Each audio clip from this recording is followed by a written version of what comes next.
Well, it looks like the Circus is in town, so you know what that means. The end of Saints Row is around the corner. This is the second to last DLC we will ever see from this game. It's $10 and its gameplay revolves around combat, one of the more weaker sides to this game with a clunky takedown system, poor AI, spotty controls, and it's all balanced to make you feel like you're shooting airsoft pellets at your enemies. The enhanced combat we saw in the previous update alleviated some of these problems, but the system has proven to be too flawed to repair. We'll get more into that in a minute. But before we do, we have to take some time out to celebrate Volition's 30th birthday. Happy birthday, Volition. Good lord, Boone looks like he's been locked in a high-security prison cell these past few months. No doubt from the heinous crimes he's committed. Like what he did to Saints Row 2's multiplayer for starters. Don't think we forgot that, Boone. I'm sure you're the reason why we have to sprint with the analog sticks now. Anyway, I found this video to be more depressing than anything. How can you have a 30-year anniversary video that doesn't feature Mike Coulis, Chris Stockman, Steve Jaros, and other key players that you would think would celebrate their major contributions for such a milestone? And then you remember, oh right, they don't exist at that company anymore, and we're celebrating 30 years of what really? What is Volition? What games are they really trying to make? Do they even know anymore? These chronological highlights of all their games really punctuates the freefall decline of quality from them. I hope you compensated these fine people for their time. This poor bastard here looks like he was held at gunpoint to say this shit. This gentleman here was really eager to show off his cowboy hat. This man's vibe gives me the impression that he would beat me up outside a nightclub, but he has the interior design of a white woman. I do have to give everyone an A for effort here. Guys, this is fun. It's like watching a vacation video of family I never knew existed. Tyron, welcome to the Saints Row community. You're gonna love it. I know you will. But what's going on with your desk situation? Your monitors look like they're fighting to stay on back there. Come on, Volition, send this guy a new desk. If you're gonna have people working from home, you should at least send them over a proper desk. Tyron, look at my desk. Look at the wood top aesthetic, how it matches the wood accent of my case. When you're sitting at your cluttered desk, hard at work to promote this awful game, I sit at this desk. A vintage 1935 Globe Wernickel desk, Tyron. They don't make these anymore. The market value only goes up for them, Tyron. And Tyron, I'll do you one better. I'll be buying myself a second desk because this video is brought to you by my new sponsor, Manscaped.com, the global men's lifestyle brand that's disrupting the men's grooming market. Manscaped is trusted by more than 8 million men worldwide for their trimmers, liquid formulas, and premium boxers. And their Performance Package 4.0 is a game changer when it comes to creating the ultimate men's grooming and hygiene bundle. When I got this kit, I was so happy. It was like having a loot crate, or dock box if you will, delivered right to my front door. I was so excited to open it up and find an assortment of these wonderful items laid before my eyes. Like the Lawnmower 4.0. My job often requires me to shave my arms and legs when I wear the mandated idol outfits and maid costumes, and don't think for a second I'm going to trust my attractive and delicate skin with any old off-the-shelf razor. I'm going to use the Manscaped Lawnmower 4.0 when I want a fast and effective job without harming my beautiful money-making skin. These things make great gifts. I'm going to send a package over to Jim Boone and my good friend Dom. Guys, don't delay. Get one yourself. Go to manscaped.com and get 20% off and free international shipping when you use promo code FLIPPY at checkout. Alright, this was a Saints Row video, wasn't it? Let's get on into the DLC, Doc Ketchum's Murder Circus. What's funny about this whole thing is that Deep Silver, being the embarrassing blunderfucks that they are, accidentally released the entire update early last month. A lot of footage leaked online, no one cared. They eventually stopped the update from being pushed, but unfortunately you can't stop the progression of time in life, and so we now have to deal with its official release today. Love that low-res ESRB icon in the corner of the trailer. Jesus Christ. So let me just explain this for those of you who are fortunate enough to have not played the reboot. Doc Ketchum is the host of an internet game show where the only goal is to survive the murder fest on Boot Hill Island. In the base game, winning his competition is what earns you enough street cred to recruit obese white women into your gang. The DLC is centered around the same location, but instead of playing as the boss, you play as 4 pre-made characters, all with a brief backstory that merely amounts to them willfully being abducted to play on the island. They are as basic and plain as you can imagine. Some of these killers are Olympic caliber. Who are these nobodies? It's like playing a video game. Justice is coming for you too, I swear. Yeah, okay. Volition had a little social media push where they were trying to hype them up, but they're really nothing more than characters created within the in-game character creator, but locked so you can't customize them yourself. Same animations, same body types, it just makes you wonder why you couldn't have played as your own character. After all, that's what this game tries to emphasize the most. You get to be your own boss. That's really the only thing this game has going for it, and it's completely neglected here. The only benefit I see to this 4 fixed character system is that they can balance things out a little easier with each character having their own perk, skill, and starting weapon. But I still don't see how there couldn't have been an option to assign a fixed class-based system to your boss instead. Each character has 8 levels you can max out with experience points, so there is some kind of rewards balance there, but it also just reveals that things do get a bit grindy for the later half of this DLC's lifespan. They could have given these characters a more unique introduction cutscene to emphasize their personalities more, or a victory cutscene that shows what each contestant does with their winnings. But without that, it just feels like we're stuck with these 4 randos when we just want to play as our boss. Or hell, maybe even the awful Saints and the boss. Maybe it would have been fun to play as Eli, Nina, or Kevin. That would give these characters some much needed spotlight to maybe try and redeem them a bit, as the main campaign gave me nothing but resentment for them. And of course, it would actually give players a unique model to play as and not someone's random fanfic character. What kind of perks would Eli possess? What would Kevin's signature gun be? The main Saints suck ass, so I completely understand why they wouldn't want to include them. To be honest, perhaps this game mode actually works better the more detached it is from the rest of the game, but it's a missed opportunity to give the main cast of characters some much needed shine, beyond them always being useless and in distress. Whoever you decide to choose, it barely makes much of a difference anyway. Each character does have their own unique weapon, perk, and skill, such as health transfusion, spinning attack, grenade, and Molotov. Yeah, it's kind of lame that basic throwables are considered a skill now, and those are actually the best ones. Daniel Lee's spinning attack sucks ass and barely works. But it's not like it really matters too much. They're not vastly different enough to be interesting. The starting weapon for each character kind of feels like ass, so you'll almost always want to look for these dock boxes immediately. There's a fixed number of these that spawn throughout the island. They give you a much better weapon at random, but ammo is limited, so you want to use them as sparingly as possible. The moment you hit the dock boxes, you might as well be playing as the same character. For the most part, the island is kind of empty. You'll find clusters of enemies fighting each other here and there, but they're almost never a threat. They're mostly here so you can get an easy takedown to refill your health in between the caskets of chaos. These are the main objective of the game and where things can actually get kind of fun. Throughout the island, 4 caskets of chaos will spawn in random locations and you have to open up each one to complete the game. When you open one, it begins a 5-wave spawn of enemies that you have to defeat in order for it to be marked as complete. Usually it's like 20 to 30 enemies in total. Here's the kicker. By opening each one, it will also stack a buff onto the enemies as well, like extra damage or enemies drop grenades on death.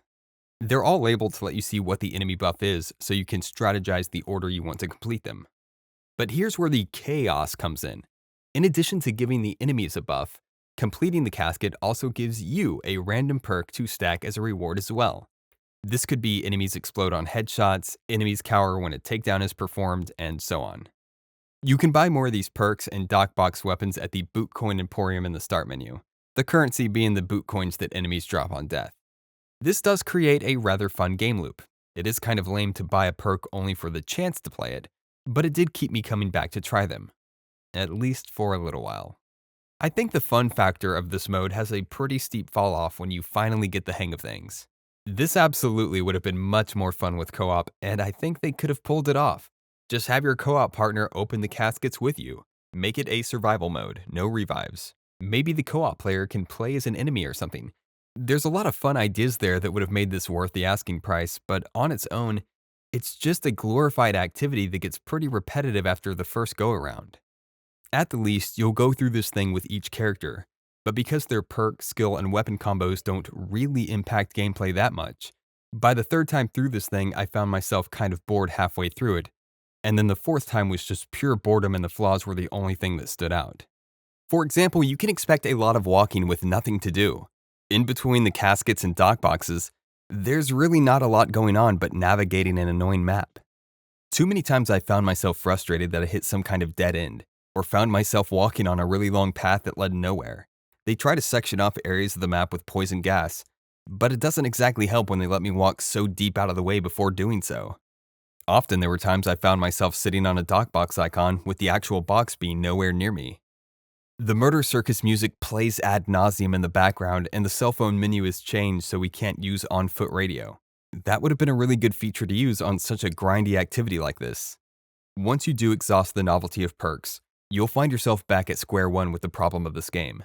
Combat still kind of sucks, and that's what this game mode revolves around. Enemy animations are still goofy, especially when they do the same dodge animation in unison.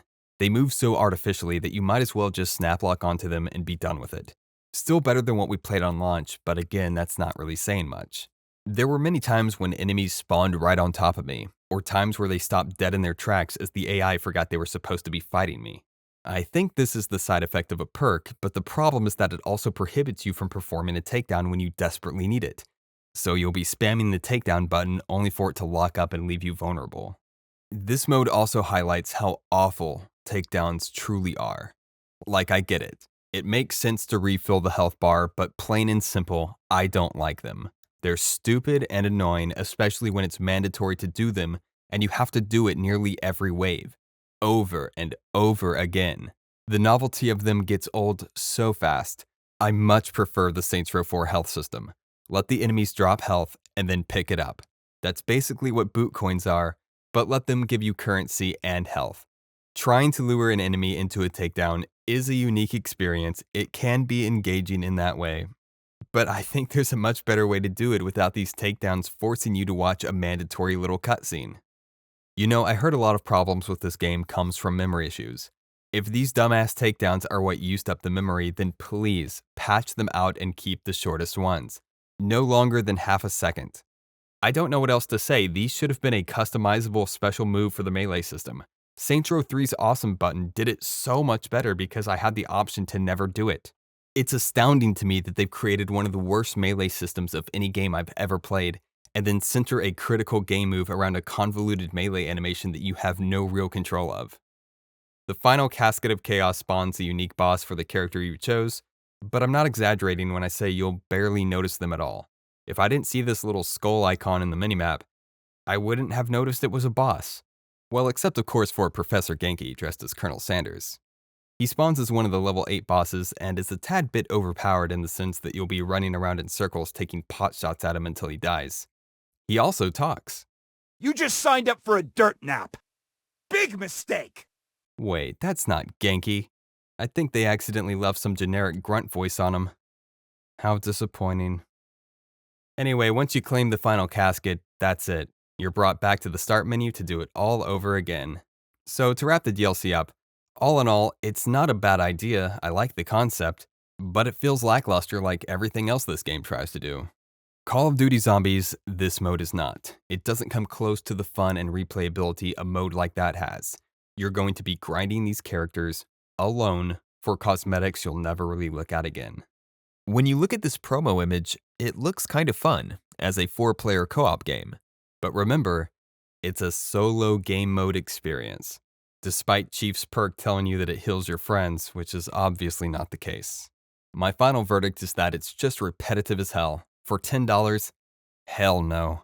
Genki Bowl was only $6 when it launched, and it had so much more going for it. I mean, sure, most of them were reskins of activities already in the game, but in a way, so is this one.